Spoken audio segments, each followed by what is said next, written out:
guys, nasa labas kami ng bahay ni Rizal. Actually nasa loob kami pero hindi sa loob.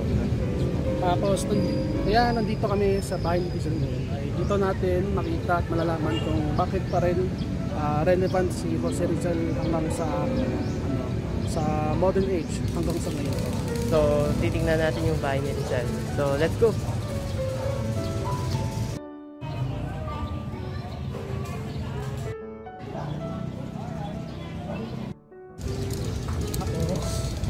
Kamusta na kaya si Rizal ngayong 2024? Actually ngayon ang daming pupunta dito, may mga nagpipiltrip dito.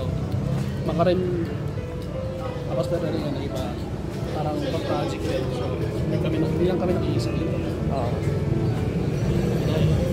So makikita na rin natin sa simula. Sa ano pa lang ngayon, di ba? Hanggang ngayon may pagka-relevant pa rin yung away nila. So dito makita natin ang informasyon sa yung parang preservation para sa yung parang history niya, mas information sa kanya sa bahay nito, yun, bahay ni Rizal sa buong buhay niya. So paano naging relevant si Rizal in the modern age naman? So ito makikita natin yung mga maraming estudyante nag-field trip ngayon. Actually po nagkataon lang nagka-field trip dito. Pero makita na rin natin na relevant pa rin si Rizal ngayon. Bakit naman pupunta mga estudyante dito mag-field trip? Hindi na kailangan at pag-aralin si Rizal hanggang sa ngayon, di ba? Ang dami nga eh.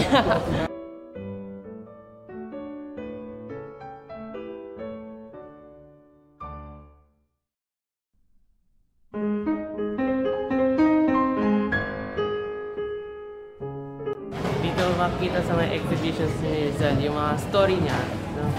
As a student. Tapos may mga libro pa siya na binabasa niya nung high school pa siya. For example, siguro makaka-relate naman yung mga students dito, no?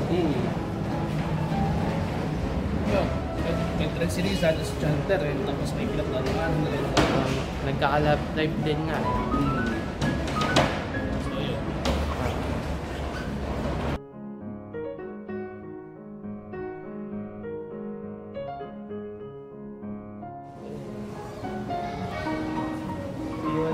Loli pati LTV.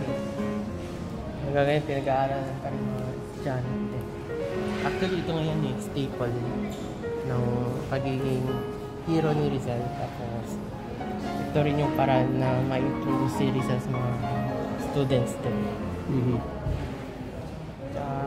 Para sa akin napakahalaga nito. Kasi ito yung ano eh, parang yung una mong maiisip about kay Rizal.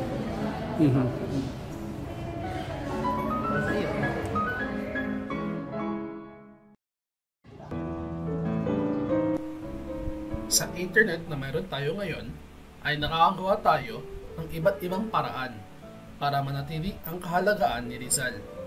Tulad ng mga post sa Facebook o mag-post ng vlog o documentary sa YouTube.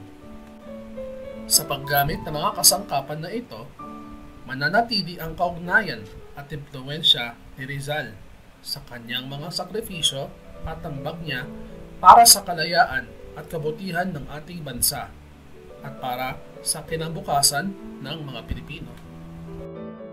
So hanggang dito na lamang po kami, magpapahinga na kami. Pero dami namin natutunan din. Tapos nakikita pa rin natin na dinadayo pa rin siya ng mga tao. May nag-field trip na kanina. At doon pa lang makita pa rin natin na hanggang ngayon ay relevant pa rin si Rizal. So siguro hanggang dito lang po tayo. So magandang umaga sa inyo at mabuhay si Rizal. Yes.